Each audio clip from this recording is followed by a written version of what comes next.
Je vais commencer cette conférence par vous parler des années 60, période très riche pendant laquelle on a vécu des choses assez sympas, Woodstock, les Beatles, des choses un peu moins sympas avec le mur de Berlin, les manifestations pacifiques contre la guerre du Vietnam, mai 68, l'époque où la télévision s'invitait dans nos foyers, où on pouvait assister au premier pas de l'homme sur la Lune. Et puis, c'était également l'ouverture du premier centre Leclerc qui marquait l'ère de la grande distribution et la fin, la fin des petites épiceries de quartier. Et pendant cette période, on avait des visionnaires qui posaient les bases de concepts qu'on appelle aujourd'hui le cloud, big data, Internet. Et ces personnes sont d'une révolution d'une toute autre ampleur, celle qu'on vit depuis le début du millénaire, c'est-à-dire Tinder, et une révolution complète sur l'ensemble de nos usages, notre façon de consommer, de communiquer, de s'amuser, et puis une autre façon d'appréhender le savoir. Cette révolution, elle touche aujourd'hui toutes les classes sociales, toutes les générations. Elle fait un peu peur, mais je vous rassure, aujourd'hui, on ne va pas faire une étude anthropologique sur les impacts de ces concepts sur la société. On va plutôt se concentrer sur ces impacts sur l'entreprise. Car l'entreprise des années 60 n'a rien à voir avec celle d'aujourd'hui. Et les concepts qu'on vient d'évoquer sont les fondements même de l'industrie moderne, et ce, quel que soit le secteur d'activité.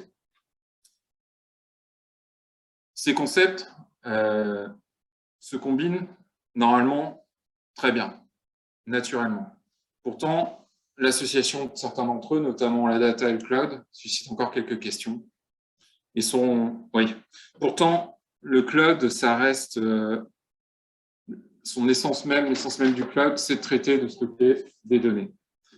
Le cloud est même un élément fortement recommandé sur de nouvelles approches comme le data mesh, assez récentes. Mais son recours va parfois susciter en entreprise de la peur, du scepticisme vis-à-vis des exigences réglementaires, des exigences de sécurité ou tout simplement des compétences qui seront nécessaires à sa mise en œuvre.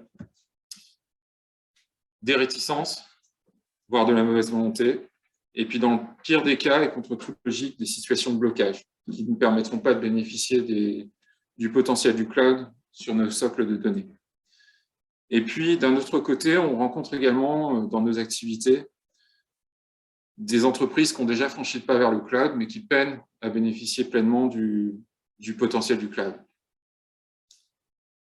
Donc, c'est au travers de cette conférence qu'on va essayer de voir où sont les points d'accrochage entre une stratégie cloud d'une entreprise et une stratégie data.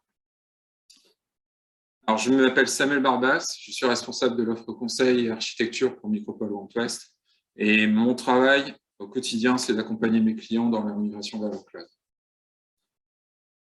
Donc, j'ai organisé cette conférence selon cet axe. On va tout d'abord se concentrer sur la data, le cloud, et pourquoi les deux se marient bien. On aura également une étape où on échangera sur les préoccupations et les considérations qu'il faut prévoir, les risques auxquels s'attendre et qu'il faudra éviter. Et puis ensuite, on partira sur la mise en œuvre avec la préparation, le contrôle, le reporting et le pilotage de ces stratégies cloud et de sa stratégie data. Pour commencer, on va parler data, et plus précisément de ce qu'on appelle les data platforms, donc tout le système qui va gérer notre patrimoine de données. Donc une data platform, aujourd'hui, ça couvre plusieurs besoins. La business intelligence, on a également des charges de type EPM, la data science, les charges big data, et puis tout ce qui va aller autour, toutes les solutions de gestion du patrimoine qu'on appelle la gouvernance des données. Une plateforme data, c'est des challenges difficiles à relever. On a plusieurs types d'utilisateurs qu'on doit marier sur une plateforme fédératrice. Donc, on va avoir des data analystes, des data engineers, des data scientists, avec parfois une demande d'utilisation de ces ressources en mode self-service, avec plusieurs axes de traitement de la donnée. Donc, c'est les fameux 3V du big data, avec une capacité à traiter des données, quelle que soit la vitesse, quel que soit le volume et quelle que soit la forme. C'est du classique. Donc, pour ce faire, on a eu à travers le temps différents modèles d'architecture depuis 1970, des infocentres, des entrepôts de données, des data lakes, des data hubs. Donc, il y a de quoi se perdre. On voit que ça évolue tout le temps et que les besoins en termes d'exploitation de données demandent un effort assez conséquent sur les architectures qu'on va mettre en place. Elles évoluent régulièrement. On a également une complexité technologique. Donc, on a introduit ces 20 dernières années de nouveaux concepts comme la distribution des données, du stockage et du compute. La capacité à pouvoir également stocker nos données sur différents types de bases de données, c'est ce qu'on appelle la puissance polyglotte, ce qui a amené l'arrivée de nouvelles structures de données, des bases graphes, des bases documentaires. On a eu également besoin, par moment, de mettre en place des infrastructures spécialisées de type GPU ou de TPU. On a constaté également un certain foisonnement technologique avec l'arrivée de nombreux frameworks et on a également constaté la disparition de certains d'entre eux. Aujourd'hui, monter une plateforme data, c'est un certain pari technologique et des investissements qui sont potentiellement risqués. Il suffit de voir la maturité et l'évolution des solutions qui permettent aujourd'hui d'adresser des problématiques data. On a vraiment vécu ces 10 dernières années une effervescence avec l'arrivée de nouvelles solutions. Et ça traduit deux choses. Alors la première, elle est plutôt positive, c'est qu'on va forcément trouver une solution qui va nous permettre d'adresser une problématique. Mais la deuxième est peut-être plus préoccupante, c'est qu'on est sur un marché qui se cherche peut-être encore assez instable et sur lequel on va avoir une évolution constante et des solutions qui vont arriver, qui vont partir en fonction des besoins et de la maturité de ce système, de cet écosystème. Et quand on parle de cet écosystème, on ne peut pas s'empêcher de parler de celui qu'on avait sur toutes les lèvres il y a encore quelques années et qui aujourd'hui est en phase d'extinction. Alors, pour être transparent, hier j'ai fait une répétition de cette conférence et lorsque j'ai présenté ce slide, mon équipe m'a fait « Ouais, tu nous fais chier avec… pardon, excusez-moi. Tu nous cales encore Hadoop. » Sauf que, Hadoop, en fait, ça fait encore partie du quotidien de plein d'entreprises. Et nous, on a des clients avec qui on se bat pour maintenir ce truc-là. Et d'ailleurs, on est encore en quête on cherche encore des compétences pour maintenir cet ensemble, cette stack. D'ailleurs, si vous en connaissez, je veux bien vous donner ma carte. C'est vraiment galère, on est vraiment en pénurie de compétences. Et il y a quelques années encore, on voyait une vraie guerre de distributeurs autour de cette stack. Donc, il y avait Hortonworks, Mapper, IBM, Pivotal, il y en avait d'autres. Et le dernier en lice encore, c'est Cloudera. Donc, on peut croire qu'il a gagné la guerre. Mais en fait, ce n'était pas forcément la meilleure solution pour gérer cette stack. Je pense que c'est la bonne transition pour commencer à parler du cloud. Alors, le cloud, c'est quoi? Donc, on a l'habitude de dire que le cloud peut à peu près tout supporter. Donc, aujourd'hui, ça supporte des charges de type productivité et collaboration. Là, je suis sur Zoom, vous avez peut-être Teams de chez vous, un Google Drive, un Gmail, un Trello, voilà. Donc, on est ici. Ça permet également d'adresser l'intelligence artificielle via des services cognitifs, par exemple, chez différents cloud providers, qui vont permettre de faire de l'analyse visuelle, de l'analyse auditive ou de l'analyse de texte. On a également la possibilité d'adresser des charges de type IoT, la Smart Analytics. Aujourd'hui, on en parle beaucoup sur ce salon, la BI, la data science et toutes ces joyeusetés. Et puis, ça permet également d'accompagner la modernisation de nos applications et la modernisation de nos infrastructures. Le cloud, alors vous connaissez très certainement ce modèle, c'est un modèle de délégation de responsabilité. On a essayé de découper le modèle en plusieurs segments. Donc celui de gauche, il est bien connu, le client va tout gérer. Il va déployer ses machines, il va installer des systèmes d'exploitation, son runtime, ses applications et faire la configuration, il va tout gérer. Et puis à droite, tout à droite, on aura un autre service bien connu, le SaaS, que vous connaissez tous, je ne vais pas la refaire, où le client va gérer un minimum de choses, mais uniquement la configuration de son système. Le jeu ici, ça va être de trouver un équilibre entre l'effort qu'on est prêt à concéder pour la mise en œuvre de ce système et le contrôle qu'on est prêt à déléguer. Ça sert à d'autres choses aussi, ça sert également à se disputer sur le positionnement d'offres comme Power BI, Snowflake, est-ce que c'est du SaaS, est-ce que c'est du PaaS, enfin, voilà. D'autres discussions, débats qu'on peut avoir. Le cloud, c'est deux déclinaisons. Alors, on a le cloud privé et on a le cloud public. Le cloud privé, c'est relativement simple, c'est plus ni moins que de gérer sa propre infrastructure. Alors, on peut également louer du sol ou des murs chez un cloud provider et puis déployer ces machines. La particularité du cloud privé, c'est que toutes les ressources qui sont mises à disposition vous seront entièrement... J'arrive pas à trouver le mot. Dévouées. C'est bon, non? Dévouées. Tandis que sur le cloud public, c'est pas le même modèle. Vous serez forcément hébergé et vos ressources seront partagées avec d'autres clients. Ça veut dire quoi? C'est qu'à un moment, une unité de calcul, le processeur, vous sera attribuée à un instant T. Et à T+1, cette même unité de calcul pourra être donnée à un autre client. Vous ne la paierez plus. Elle sera au client.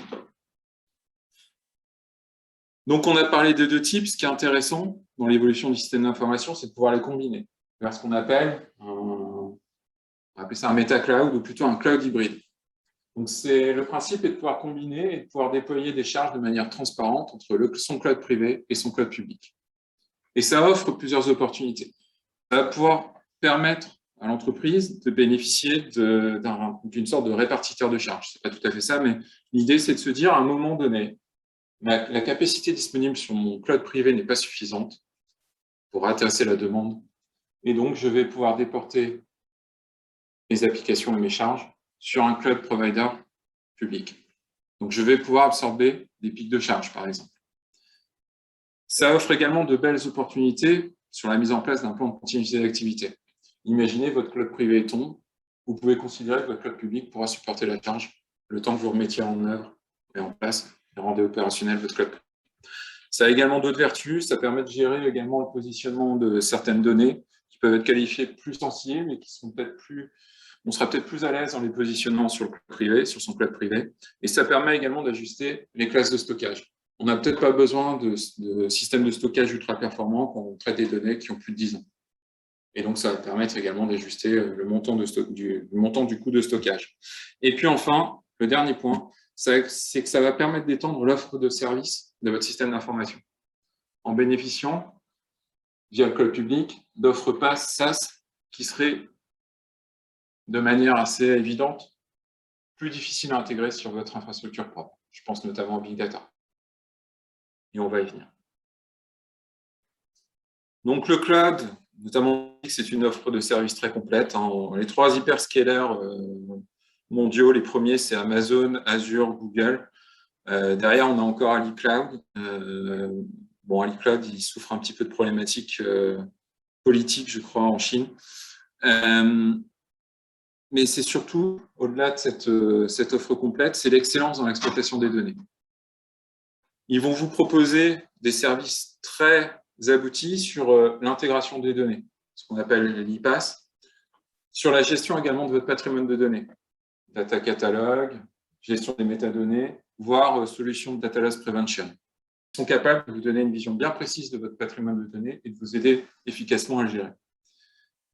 Et quelque part, c'est un peu eux qu'on mis fin à cette petite guéguerre qu'on avait entre les distributions et qui viennent clairement concurrencer les approches d'implémentation on-premise qu'on pouvait avoir jusqu'ici. Alors, si on combine les deux, on prend les problématiques de mettre en œuvre un socle de data. Donc, on a vu que c'était une complexité technologique évidente. Avec le cloud, on a la possibilité de mettre en place des architectures et des solutions à l'état de l'art et surtout de déléguer toute cette complexité au cloud provider. On parle ici de services qui sont complètement managés par le cloud provider. Ça permet du coup de réduire l'effort de déploiement et de maintien en condition opérationnelle de ces systèmes. Ça permet également, dans le cas où on a besoin de matériel spécifique, plutôt que d'aller acheter du GPU et de l'installer et d'avoir un certain délai, et puis surtout des machines qui vont rester dans notre environnement alors que le besoin était potentiellement ponctuel, ça va nous permettre d'activer ce type de ressources à la demande et sur une période donnée. C'est de la location. Donc, ça va forcément réduire les délais. Et puis, quand on parlait de paris et de risques technologiques, il n'y a rien qui vous dit qu'aujourd'hui, vous choisissez une solution et que dans 3-4 ans, cette solution sera en fait obsolète et sera dépassée par une autre solution. Donc, on n'est plus sur des paris où je vais faire un investissement sur 10 ans. Et l'avantage du cloud, c'est de vous fournir, au-delà du catalogue du cloud provider, eh bien, des marketplaces qui vont permettre au cloud provider de distribuer les solutions de ce qu'on appelle les indépendants software vendors via leur plateforme. Donc, vous accédez à une offre de service colossale. Et puis, enfin, en termes de coûts, alors, au-delà de l'effort nécessaire pour déployer et maintenir ces machines, il y a également les infrastructures, les licences, et puis également les compétences qu'on va mettre en place pour gérer cet ensemble. Et bien là, sur le cloud, on est plutôt sur un modèle de facturation à la consommation. Là, on est plutôt sur une logique d'investissement avec amortissement. À droite, on sera plutôt sur des charges d'exploitation, de la location, des souscriptions, des choses comme ça. Et on aura également la capacité d'ajuster finement les classes de stockage ou de compute qu'on va utiliser en fonction du besoin réel. Alors, maintenant, la question entre le cloud privé et le cloud public, vers quel type de cloud? Alors, clairement, le cloud privé, ça se fait, mais c'est la voie qui sera la plus difficile. Donc, c'est un type à envisager de préférence si vous disposez déjà d'un cloud privé. C'est le cas notamment d'Uber. Alors, je ne détaillerai pas ce retour d'expérience, mais si ça vous intéresse, je vous invite à aller regarder, de faire une recherche sur Internet et regarder ce retour d'expérience. Ils avaient déjà un cloud privé, et puis ce qu'ils ont décidé, c'est de migrer leur cluster Hadoop, de le containeriser, de le faire tourner sur les containers, sur des containers, et surtout sur les orchestrateurs de leur cloud privé. Donc, c'est un gros effort, mais c'est assez intéressant à regarder. Ce sera plutôt à privilégier pour des projets big data sensibles et à petite échelle. Et dans tous les cas, les solutions que vous mettrez en place, que ce soit en stockage, compute et gouvernance, resteront complexes à intégrer. The place to go, c'est clairement le cloud public. Pour la plupart des projets et données, mais on en discutera plus tard. C'est rapide, à l'état de l'art, on a tout de suite les meilleures des solutions qui sont sécurisées, économiquement très abordables, et ça va apporter la flexibilité et la maturité technique dont a besoin un socle de données. OK. Très bien, on a présenté les deux, data, cloud. Maintenant, on va poser les considérations. Alors, il y en a 5, hein, sécurité, compliance, coût, compétences et pilotage. J'ai choisi ces 5, il y en a peut-être d'autres, c'est peut-être pas exhaustif, on pourra en reparler. On va commencer par la sécurité. La question de fond, c'est est-ce qu'on saura sécuriser le cloud et nos données sur le cloud? Alors, la première chose à noter, c'est que oui, on va devoir sécuriser, ça c'est évident, et que il ne faut pas oublier que c'est un modèle de responsabilité partagée. Et là, en l'occurrence, on va partager cette responsabilité avec le cloud provider. C'est un peu comme le propriétaire de votre appartement se doit s'assurer que les portes sont fermées, que les fondations sont bonnes et que votre charpente ne va pas s'effondrer. Par contre, c'est de votre responsabilité si vous laissez les fenêtres de votre appartement ouvertes. Et c'est vous qui devrez assumer les conséquences. Eh bien, c'est exactement pareil sur le modèle de responsabilité partagée associé au cloud. On a ce qu'on appelle la sécurité du cloud, qui est supportée par le cloud provider, la sécurité de l'infrastructure physique, la sécurité du réseau, et puis la sécurité de toutes les couches de virtualisation qu'il vous mettra à disposition.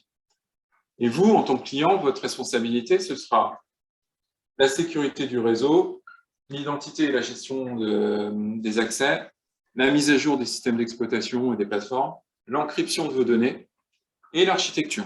Alors, on oublie souvent l'architecture. Je voulais faire un point sur celui-ci. Alors, à la base, je voulais mettre une photo du data center OVH et puis je me suis dit que c'était peut-être pas... ça m'a fait beaucoup de peine, cette histoire-là. Bref, donc ce qu'il faut considérer, c'est qu'un data center seul, c'est ce qu'on appelle un point de défaillance du système. Pourquoi? Parce que votre data center, il peut se prendre une météorite sur la tronche. Donc, c'est à vous de mettre en place les mesures de sécurisation de votre système, les mécanismes de géoréplication, de sauvegarde, et puis tout le plan de continuité d'activité qui va aller derrière, qui vont permettre d'assurer la résilience de votre système. Donc, c'est bien la responsabilité du client de gérer cet aspect-là, son architecture.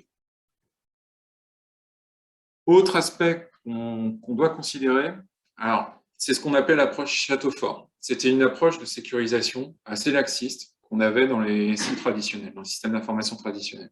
Ça consistait à dire qu'à partir du moment où vous vous connectiez au réseau, vous alliez rentrer dans un cercle de confiance, un périmètre, la muraille de votre château. Et donc, les contrôles d'accès qui étaient réalisés sur ces utilisateurs étaient très faibles.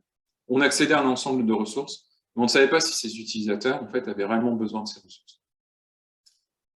Le problème, c'est qu'avec ce modèle, avec l'arrivée du cloud, du télétravail, du Bring Your Own Device, qui peut se connecter aujourd'hui à votre système d'information, eh bien, c'est autant de failles et de points d'entrée sur votre système d'information qui viennent de l'extérieur.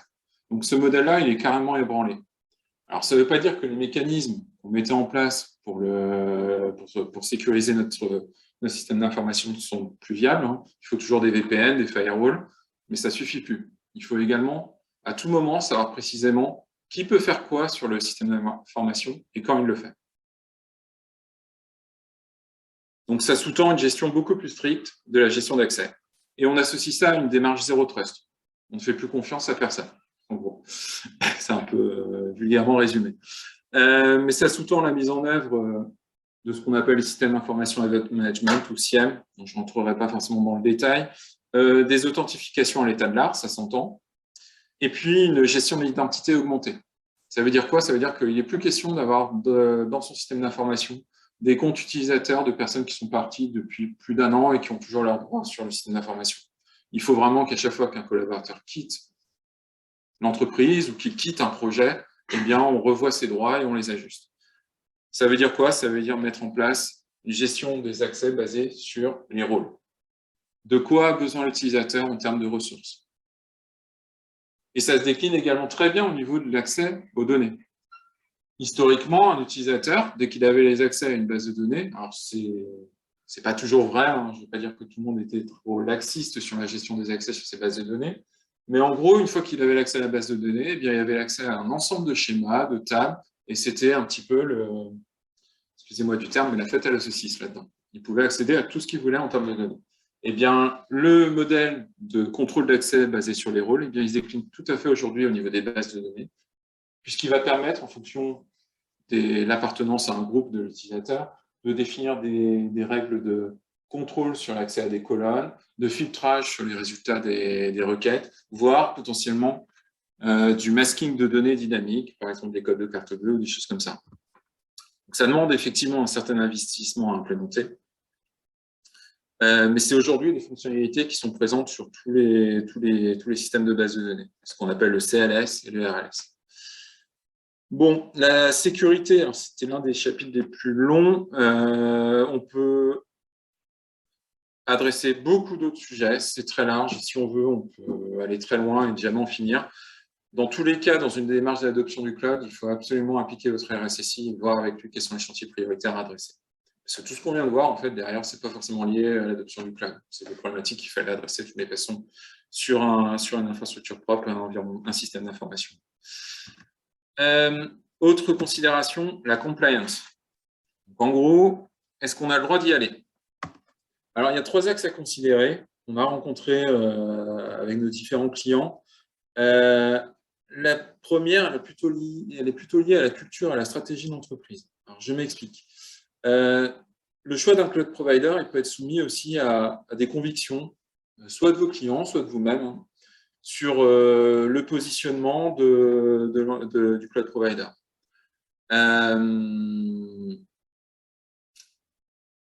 Ouais, on en reparlera peut-être plus tard. Il y a un autre axe aussi à considérer, c'est les perspectives de développement et la stratégie d'entreprise. Si vous souhaitez demain vous installer en Chine ou en Russie, vous pouvez tout de suite oublier les cloud providers américains puisqu'ils ne sont pas déployés sur ces zones. Sur la carte mondiale, il y a un grand trou entre l'Europe et puis le Japon, en résumé, et Hong Kong.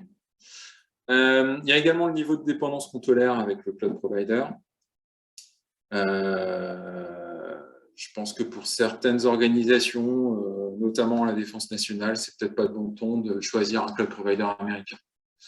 Et puis également, il y a le secteur d'activité.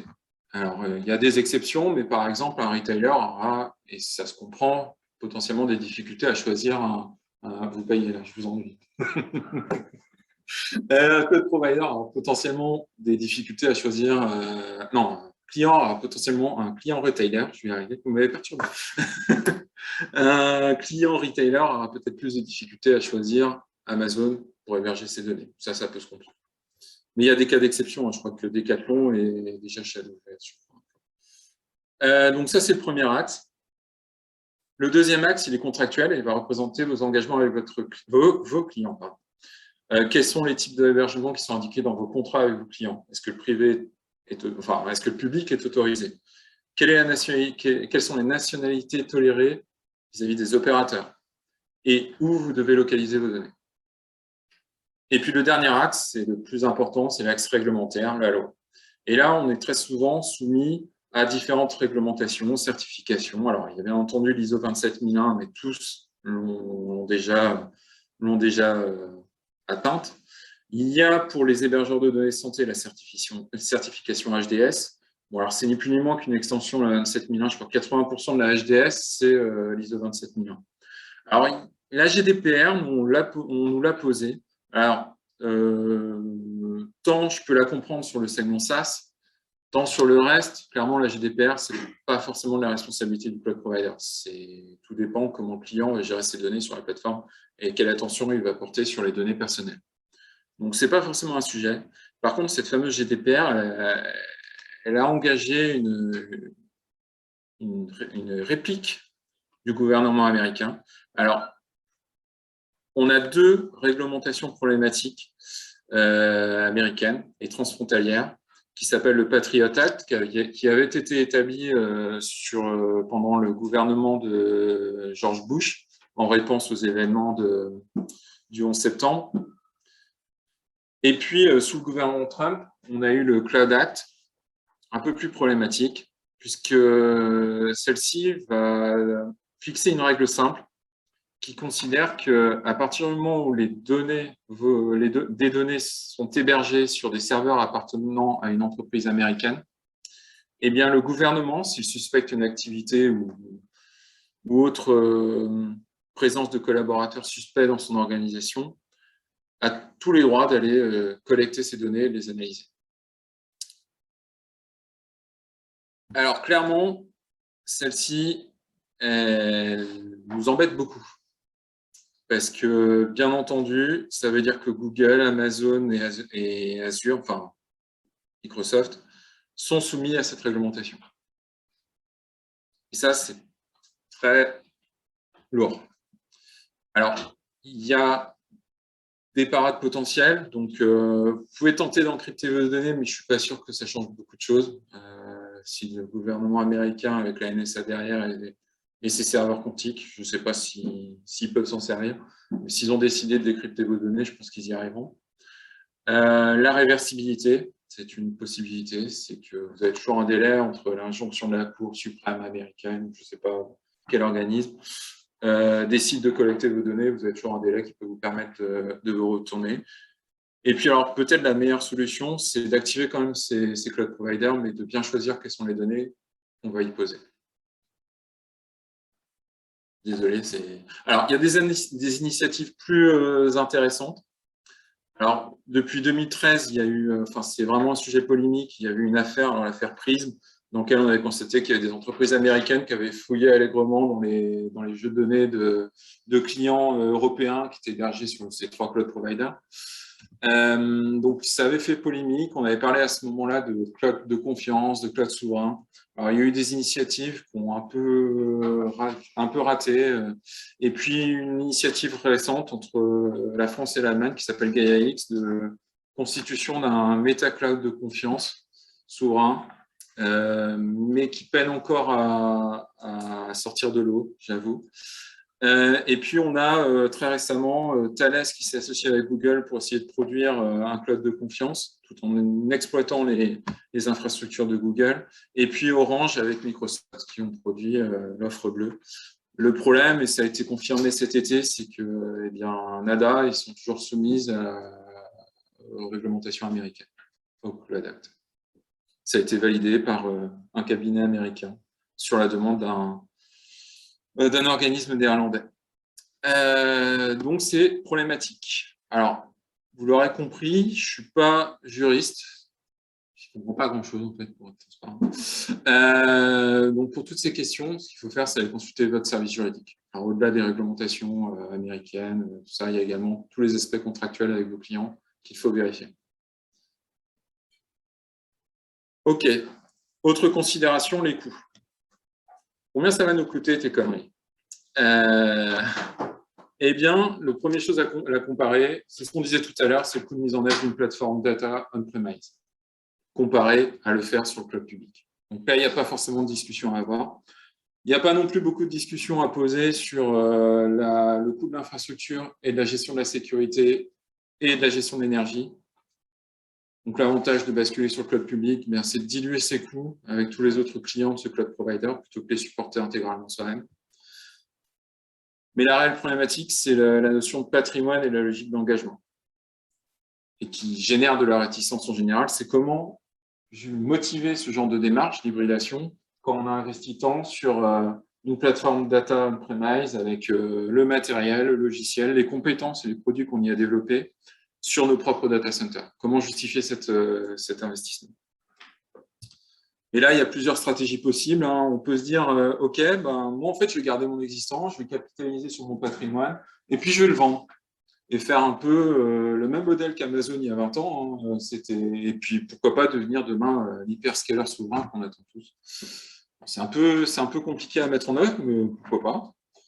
On peut également basculer son patrimoine, une partie de son patrimoine sur ce qu'on appelle un cloud privé. Donc, ça veut dire moderniser en fait, son infrastructure et puis activer en complément un cloud public. Faire vraiment de l'hybridation. Et puis, il y a une autre stratégie possible, c'est tout simplement on abandonne son patrimoine et puis on va migrer vers le cloud public. Alors, la première étape, c'est peut-être de le faire en mode ce qu'on appelle lift and shift, c'est-à-dire qu'on pose en l'état les mêmes frameworks, la même architecture, et on va la poser en l'état sur un cloud public. On change finalement peu de choses, sauf l'hébergeur de votre système. Et puis, ça permet également de sereinement embarquer une migration, une approche qu'on appelle cloud native, et qu'on va évoquer juste après.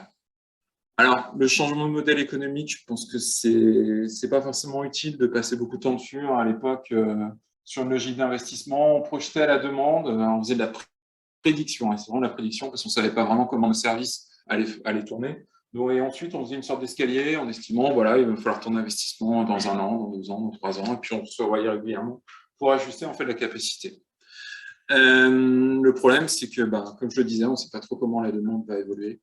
Vous allez très certainement avoir des pics, des baisses, et que on constate une chose, c'est que on est surdimensionné par moment, et puis par moment, on est sous-dimensionné. Et c'est à ce moment-là qu'on a des services qui tombent. Prenez le cas de MyCanal la semaine dernière avec le match de Ligue des Champions qui a fait tomber la plateforme. C'est, je pense, ce genre de problématique qu'a pu rencontrer Canal+. L'idéal, c'est de pouvoir lisser la capacité par rapport à la demande réelle. Et ça, c'est possible avec des mécaniques d'autoscaling qui vont mesurer précisément en fonction de la charge combien de nœuds je vais devoir mettre, combien de ressources je vais pouvoir associer dans mon système. Alors, ces fameux débats entre charge d'investissement, charge d'exploitation, CAPEX, OPEX.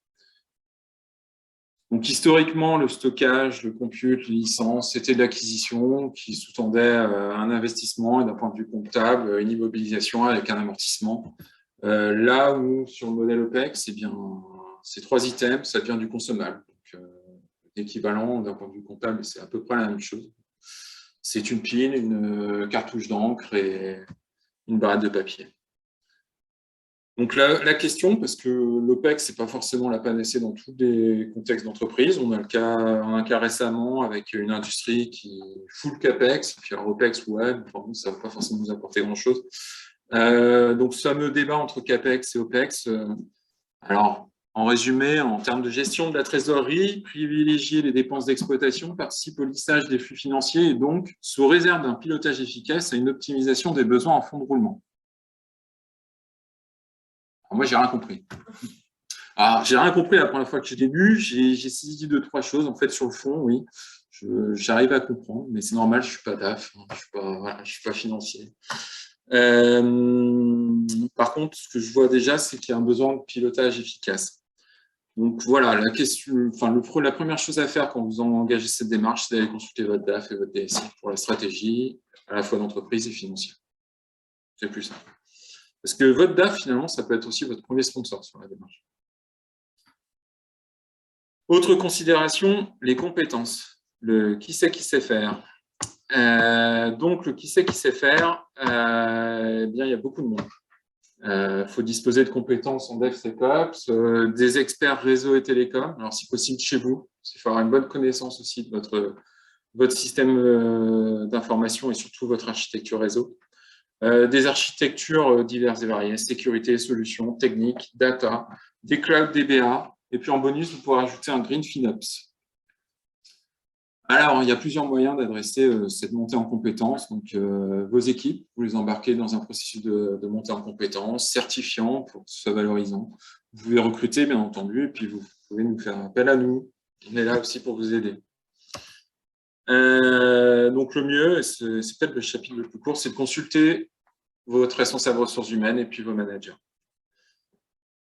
Et puis, dernière considération, c'est qui va prendre la responsabilité de tout cet ensemble, de ce projet d'adoption. Donc, je ne suis pas exhaustif, je ne vais pas tous lister. Il y a de nombreux projets à mener et à coordonner. Entre intégrer la sécurité, connecter l'ensemble d'un point de vue technique, mettre à jour vos cadres d'exploitation, faire évoluer vos processus. Le changement, conduire le changement.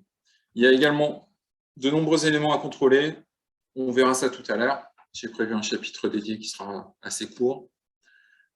Le mieux, c'est d'identifier un point d'entrée. On peut l'appeler un cloud leader, je l'ai appelé comme ça, qui concentrera toutes ces questions, toutes ces problématiques et tous ces projets à mener. Peut-être qu'à un moment, tout seul, il ne pourra pas tout adresser. Et donc, peut-être qu'il sera amené à fonder une organisation dans l'organisation, qu'on appelle plus communément un centre d'excellence cloud. Donc, sur le projet d'adoption cloud, il faudra recruter un cloud leader. Les risques. Alors, il y en a 4, ça va aller vite. Alors, le premier risque, on a vu qu'on devait mettre beaucoup de monde autour de la table. Donc, mettre autour de la table, c'est une chose, mais il faut aussi réussir à les engager et qu'ils deviennent des sponsors de la démarche. Si vous avez un frein au niveau du RSSI, ça commence à devenir compliqué à déployer le cloud dans votre organisation. Donc, ça, c'est le premier point. Le deuxième risque, c'est de poser des exigences de sécurité trop élevées. On le verra par la suite, mais Zero Trust, c'est bien, mais démarrer en bloquant tous les droits, surtout sur une phase d'adoption, ça peut que frustrer et puis empêcher une bonne adoption du cloud dans notre entreprise. Donc, pensez château fort, isolé, en fait, plutôt, et système de cercle de confiance, et ouvrez au maximum les droits pour que les développeurs, les concepteurs puissent expérimenter vos plateformes. Troisième risque, c'est de considérer que c'est terminé. Intégrer le cloud, c'est un peu comme rentrer dans un train en marche. Donc, la rentrée va être difficile, mais quand vous serez dans le train, vous allez bénéficier de nombreux services et des services qui vont évoluer dans le temps. Ça veut dire quoi? Ça veut dire qu'une architecture que vous aurez posée à un instant T peut être challengée dans 6 mois avec des améliorations de performance ou des réductions de coûts parce que le cloud provider a décidé d'intégrer une fonctionnalité qui permet d'adresser ces sujets. Il faut également considérer, alors c'est plus rare, mais c'est qu'à un moment, un cloud provider peut aussi décider de retirer une brique technique parce qu'il considère qu'elle est obsolète de son catalogue. Ça veut dire quoi? Alors, s'il s'agit d'une brique fondamentale de votre système, ça veut dire qu'il va falloir trouver une alternative. Donc, ça veut dire quoi? Ça veut dire des revues d'architecture régulières et puis également de se projeter sur la roadmap du cloud provider pour anticiper ces changements. Quatrième risque, c'est de reproduire les approches de conception empirique et c'est de faire ni plus ni moins la même chose que ce qu'on faisait sur un SI traditionnel. Quand on adopte le cloud, il faut accepter également de changer son état d'esprit, sa façon de concevoir le système. On parle d'approche cloud native qui vont embarquer beaucoup de choses, donc le DevOps, bien connu, des chaînes d'intégration et de déploiement continu, la mise en œuvre de conteneurs, des approches microservices, des architectures orientées événements, et des approches infrastructure as code. OK, on va faire une petite pause. Alors, vous allez rester là. On a parlé de beaucoup de problèmes, beaucoup de risques. Donc, c'était important de les poser.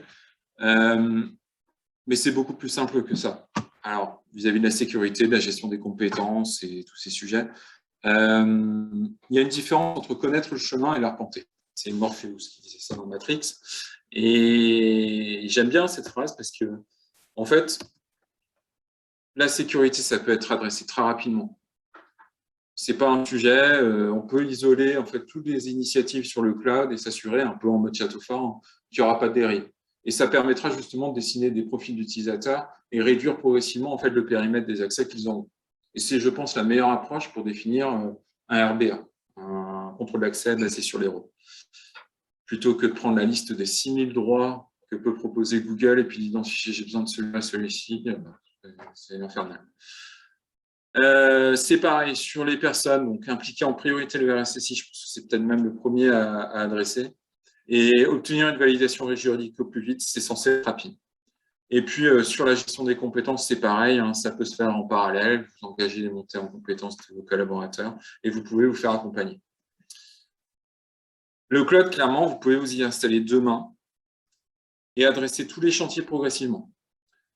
Alors, je n'ai pas pu le citer, il ne m'a pas répondu, mais on a un client là, très récent qu'on a accompagné, alors c'était cet été. On a mis 2 semaines pour cadrer et mettre en œuvre sa landing zone et 2 mois pour monter sur sa plateforme cloud un système qui était opérationnel, qui aujourd'hui est opérationnel.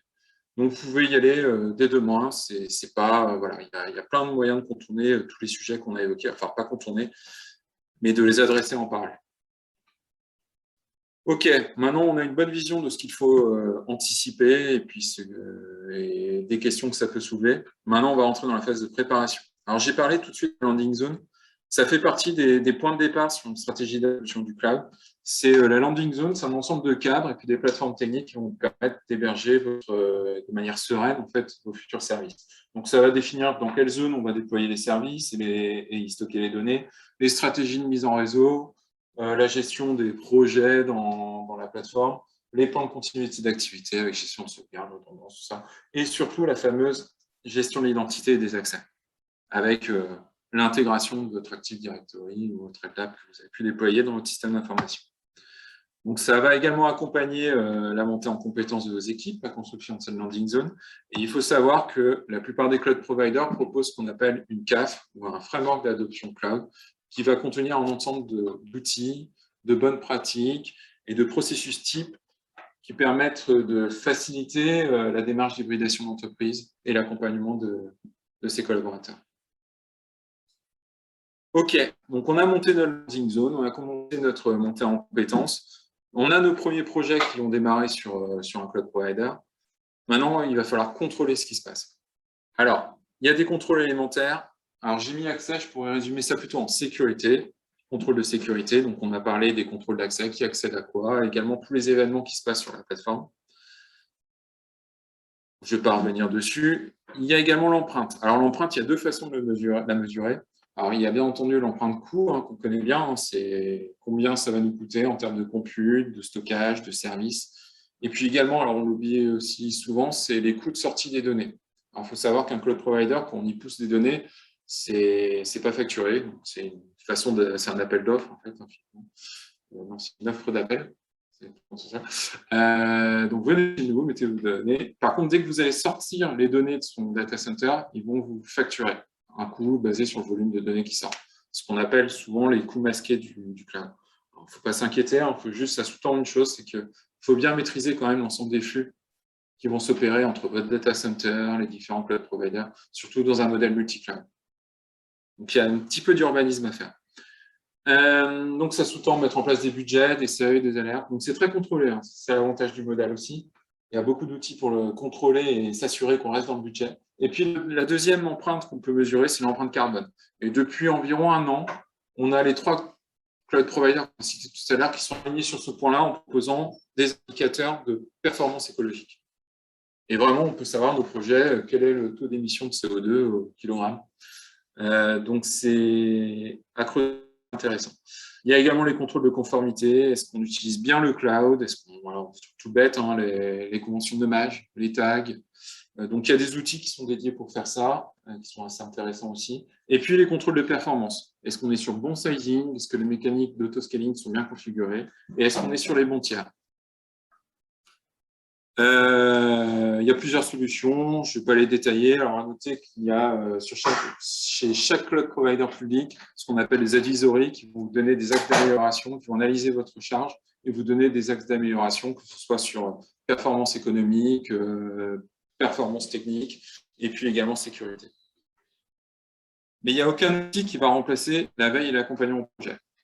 Je vais reprendre les deux risques qu'on a évoqués tout à l'heure. On est dans un train en marche et puis il faut éviter de reproduire les pratiques empiriques et utiliser correctement les nouveaux outils qu'on aura à notre disposition. Est-ce qu'on a le bon outil et est-ce qu'on l'utilise de la bonne manière?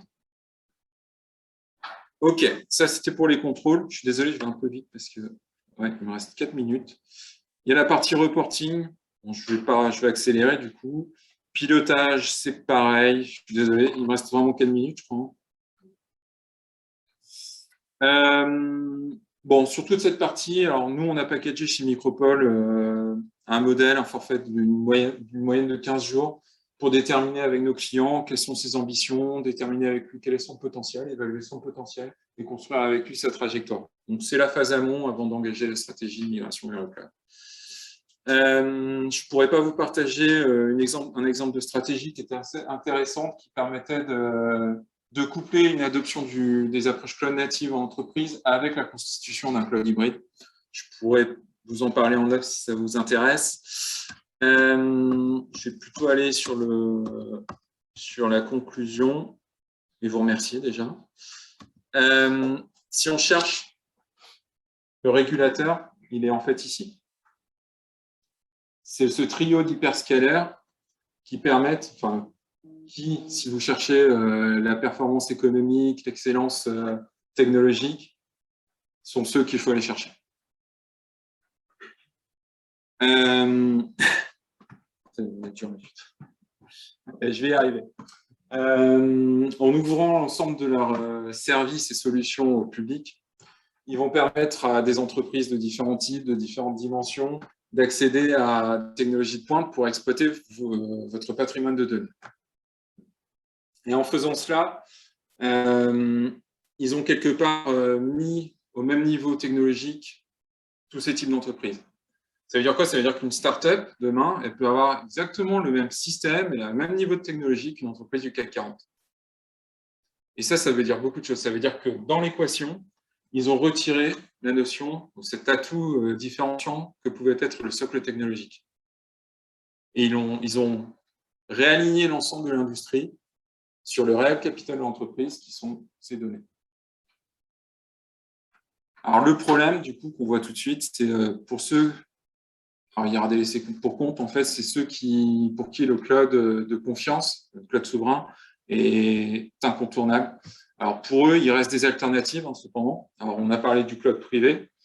Il y en a d'autres, également le cloud public français, souverain, qui, même s'il n'est pas au niveau de Microsoft, Amazon et Google, eh bien, présente un certain potentiel de développement. Je pense à OVH, qui est quand même le fer de lance du cloud européen, donc sur lequel je pense qu'il faut miser demain, et d'autres offres comme Scaleway.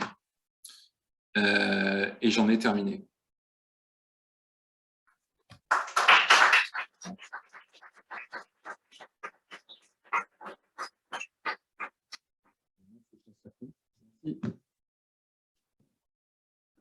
Je ne sais pas, il est quelle heure? Est-ce qu'on reste une minute? Est-ce qu'on fait les questions ou... Alors, il n'y a plus de questions.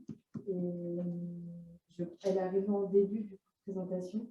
Et c'était qu'appelle-t-on le cloud au centre? Et du coup, je ne sais plus. Le cloud au centre? Je ne sais pas. Je ne sais pas. Je me renseignerai. C'est peut-être au centre de la slide. Ah, d'accord. Je ne sais pas du coup sur quelle slide. Ah, c'était peut-être sur le cloud hybride. Ouais, je pense. Sinon, pas d'autres questions. Ok. Bon, merci à tous. Ce que je vous propose, si vous avez des questions, on peut en discuter autour d'un café. Merci. Merci beaucoup.